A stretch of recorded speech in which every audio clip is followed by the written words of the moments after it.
Saris December 21 Samantha గారిచే గొప్ప ప్రారంభం. ప్రతి 10,000 రూపాయల కొనుగోలుపై ఒక గోల్డ్ కాయిన్ ఉచితం.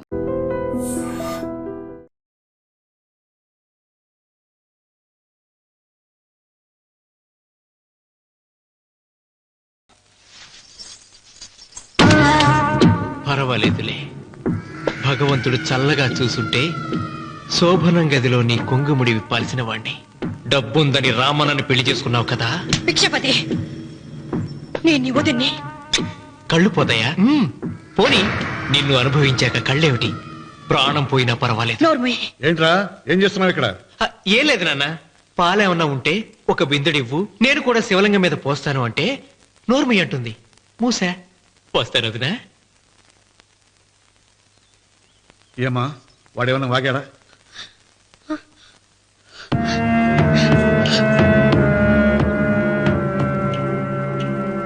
భిక్షపతి, అవును, అసహ్యంగా చండాలంగా వాగాను. చంపుతావా? చంపు. మీ తాత ముత్తాతల జంతువుల్ని చంపితే నువ్వు నన్ను చంపు. చంపి నా తల కూడా గుమ్మానికి వేలాడగట్టు. ఇదిగో, పుట్టినప్పటి నుంచి సీత నా భార్య అనుకున్నాను, ఆరాధించాను. నేను తాగుబోతుని, తిరుగుబోతుని, లపుట్టు వేదవునని చెప్పి ఆ సీతకు రామన్న చౌదరి గారికి దగ్గరుండి పెళ్లి జరిపించావు కదా. వాళ్ళ కాపురం కూల్చే వరకు నాకు మనశ్శాంతి ఉండదు. సీతని కట్టబెడితే పీటల మీద విషం దాకా చచ్చిపోతుందని బంగారు లాంటి రామునికిచ్చి పెళ్లి చేయించాను రా. వెంటనే నీ పద్ధతి మార్చుకోకపోతే నువ్వు తినే అన్నంలో విషం కలిపి తప్పేస్తాను రా వెధవా. వద్దు నాన్న, వద్దు. ఈ చెప్పు దెబ్బ ఎప్పుడో కొట్టుంటే బాగుపడుండేవాడిని. నాన్న, నీ మీదొట్టు, ఇంకెప్పుడు తప్పు చెయ్యను నాన్న, తప్పు చెయ్యను. నన్ను క్షమించు నాన్న. ఏర్పాట్లన్నీ పూర్తయ్యాయా? అది ఏమైంది లోకేశ్వరరావు? 50 జంటలు నమోదు చేయించుకున్నారండి. అందులో 30 జంటలకి దానం చేయడానికి మాత్రమే మన దగ్గర భూమి మిగిలి ఉంది. మరి మిగతా 40 ఎకరాలు అంటే మన పొలమంతా? ఈవేళ బాబు గారు, ఎన్ని సంవత్సరాల నుంచి దానం చేసుకుంటూ వస్తున్నారు. కొండలైనా కరిగిపోవలసిందే కదా. మరి ఇన్నాళ్ళు నాకెందుకు చెప్పలేదు? మీరు పుణ్యకార్యం చేస్తున్నారు, మిమ్మల్ని ఇబ్బంది పెట్టడం ఎందుకని. రామన్న పేరుతో 2000 ఎకరాలు ఉండాలిగా, అందులోంచి రాసేవండి. అందులో మిగిలిన 60 ఎకరాలే ఇప్పుడు రాశానండి. ఆయన పేరు మీద గజం భూమి కూడా మిగలలేదు. రేపు శుభకార్యం ఆకూడదయ్యా.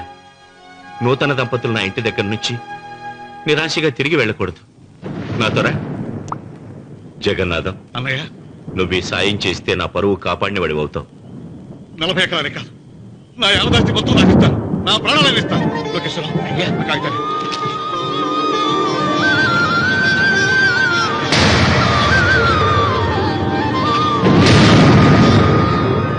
మీ కుటుంబం 10 కాళ్ళ పాటు చల్లగా ఉండాలయ్యా.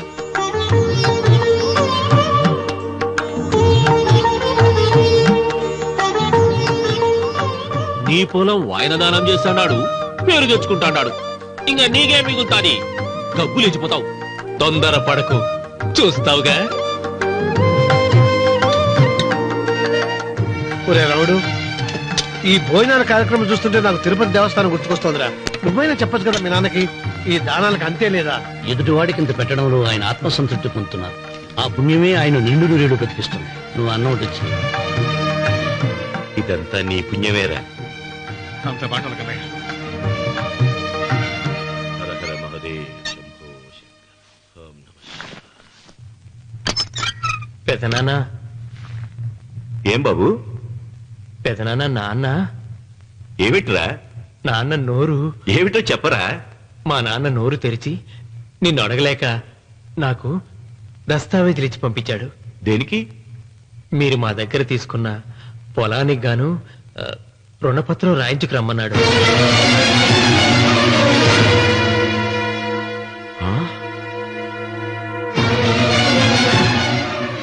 నా తమ్ముడు రుణపత్రం అడిగాడు. అయ్యో, సంతకం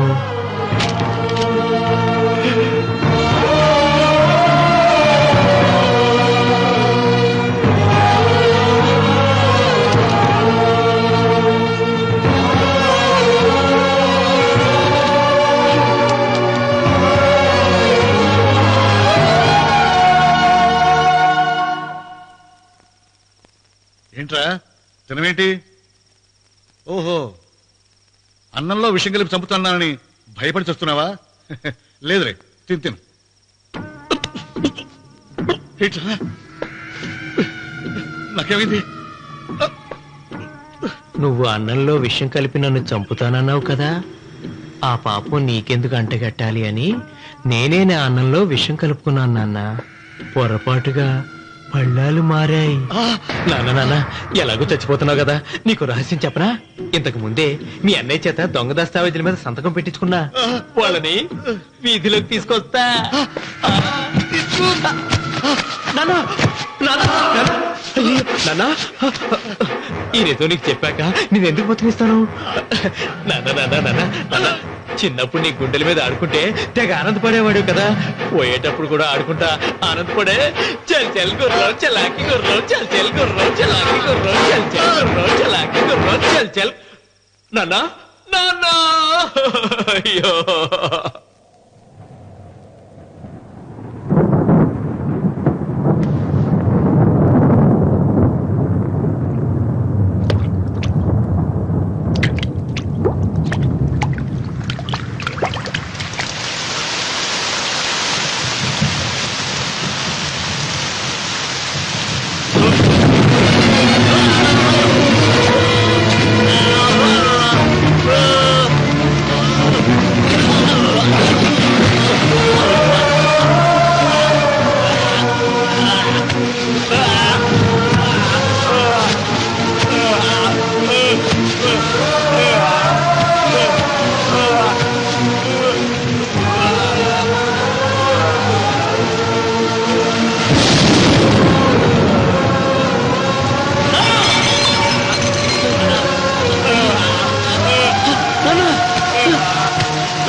తొందరగా పోయిరా.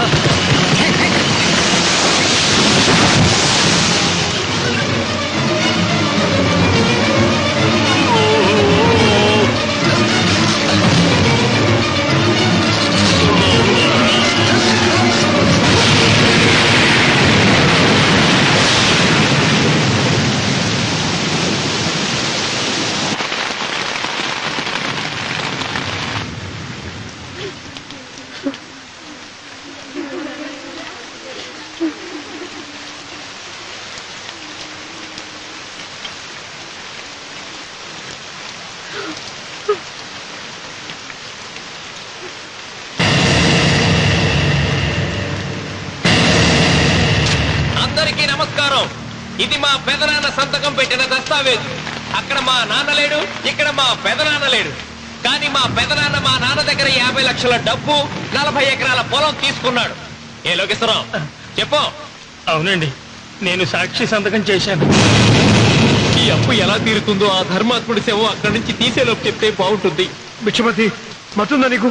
ఇదేనా అడిగే సమయం? ఆయన తగలబడిపోతే ఆయనతో పాటు ఈ నిజం తగలబడిపోతుంది. మా అన్నయ్య ఆ ధర్మాత్ముడు రక్తం పంచుకు పుట్టాడు. ఏమయ్యా లోకేశ్వరరావు, మా అన్నయ్యకి మిగిలిన ఆస్తి ఏమిటి? ఈ ఇల్లు తప్ప ఏమీ మిగలలేదండి. సరే, 40 ఎకరాల కింద ఈ ఇల్లు పెట్టుకుంటాను. మిగతా 50 లక్షలు ఎలా ఇస్తావన్నయ్యా? ఏంటో నువ్వు మాట్లాడేది? మా రావుని ఒట్టి చేతులతో నడ్రోడ్డు మీద నిలబెడతావా? సరే, డబ్బు వద్దు, పొలం వద్దు, ఒక్కటిస్తే చాలు. ఏంటది? అది సీత దగ్గరుంది. అది ఇస్తే 50 లక్షల బాకీ రద్దు చేసుకుంటా. సీతారత్నం పుట్టింటి వాళ్ళు పెట్టిన 7 వారాల నగలున్నాయి. అవన్నీ నాకు ఇచ్చేస్తే నేను సరిపెట్టుకుంటాను.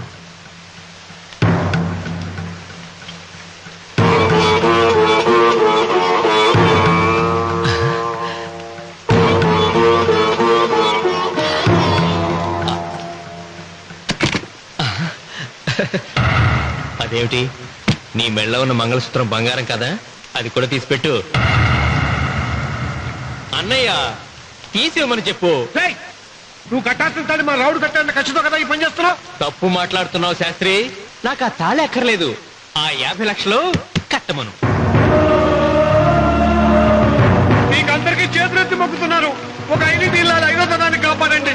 మీకోసం తన సరస్వాన్ని మీకు దానం చేసి కొడుకును ఒట్టి చేతులతో నిలబెట్టారు మా శివరామకృష్ణ గారు. మీరందరూ ఇంటి మూలంగా లాభం పొందిన వారే. ఆ ఇల్లాను మంగళసూత్రం తీయకుండా కాపాడండి. దయచేసి మీకు కొంచెం సహాయం చేయండి. పంతులు, నీకేమైనా సిగ్గుండదా? కడుపుకు అన్నం తింటాడావా, గడ్డి తింటాడావా? దానం ఇచ్చినట్టుది తిరిగి పీక్కుంటావా? ఊరికేనే ఇచ్చాడా? పుణ్యం కోసం ఇచ్చాడు. సత్యాక తిరిగి ఇవ్వమంటే ఎలాగండి? ఎవడు దానం చేయమన్నాడండి? ఒళ్ళు కొవ్వెక్కి దానం చేశాడు. అన్నం పెట్టి తిన్నది కక్కమంటే ఎలాగండి? సోము తమ్ముడిది సోకేవా అన్నగారు అనుభవించారన్నమాట.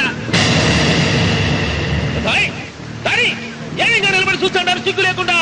ఈయనే ఉంటే మన పుణ్యాన్ని అని విక్కుంటారు, మనం వచ్చే పట్టుకొని అడుగు తినాలి. ఏం చూస్తాడే?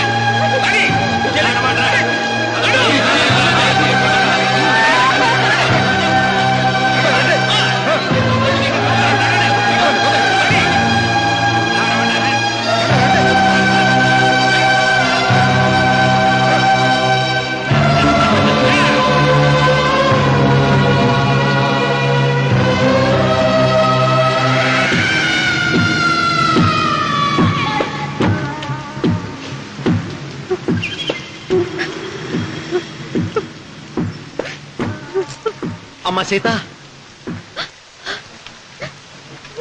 భిక్షపతి, మా వియ్యంకుడు బాకీ ఉన్న 50 లక్షల డబ్బు, 40 ఎకరాల పొలం నీకు నేనిస్తాను, సరేనా? సరే.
దేవుడా? ఆయన దేవుడే అయితే 24 గంటలు శివ పూజ చేస్తూ దానధర్మాలు చేసిన మా నాన్నకు దిక్కులకి సౌనిస్తాడా? దేవుడి పట్ల అపచారం చేయటం మహాపాపం. దేవుడిని ఎన్నాడు మనం చేసుకునే ఆత్మద్రోహం. అసలు దేవుడే లేడు. దిష్టి బొమ్మలాగా నా ఇంటి ముందు ఆ శివలింగం ఉండటానికి వీల్లేదు. తప్పో మీరు ఆ శివలింగం జోలికి వెళ్తే నా ప్రాణాలు తీసేసి వెళ్ళండి. నా భర్త దేవుడికి అపకారం చేయడం ఈ కళ్ళతో చూసే కంటే మీ కళ్ళ ముందే చచ్చిపోతాను. నన్ను చంపేసేయండి. నీకు ఇంటి ముందు శివలింగం దేవుడా, నాకు మాత్రం నల్లరాయి. ఈ రోజు నుంచి నేను ఈ వీధి గుమ్మం నుంచి నడవను. ఆ నల్లరాయిని కన్నెత్తి చూడను. ఆ పెరటి గుమ్మమే నాకు వీధి గుమ్మం. ఇది అంగీకరిస్తుంది. నువ్వు నమ్ముతున్న దిష్టి బొమ్మ కోసం కాదా, నీ కోసం. లక్ష్మి వచ్చింది.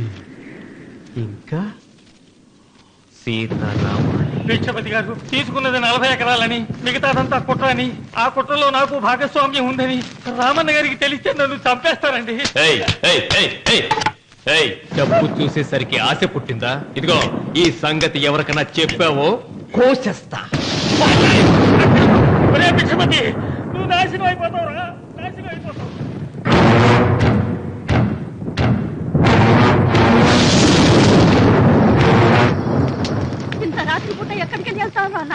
నీకు తెలియదమ్మా, తెల్లారేలోగా ఊరు వదిలి పారిపోకపోతే ఆ భిక్షపతి మనల్ని చంపేస్తాడమ్మా. తొందరగా పద, తొందరగా పద. ఊరుదిలి పారిపోతున్నావా లోకేశ్వరరావు? అది నాకంతా తెలుసు. అయ్యా అయ్యా అయ్యా, మీకు ద్రోహం చేశాను, నన్ను క్షమించండి అయ్యా. నేను క్షమిస్తా, మరి భిక్షపతి వదలొద్దు. నీకు ఉపాయం చెబుతా. అన్వర్, నీ ప్రాణాలకు భిక్షపతి మూలంగా ప్రమాదం ఉందని నీ చేతులతో నువ్వే రాసు. నేను కాపాడతాను. దాన్ని జాగ్రత్తగా మడిచి నీ జేబులో పెట్టుకో. అర్థం కాలదా? నీ ప్రాణాలను ఆ చేతుల్లో పెట్టావుగా. మీ అమ్మను జాగ్రత్తగా ఇంటికి తీసుకుని వెళ్ళు. వెళ్ళు. వస్తాం బాబు. పదమ్మా, పద.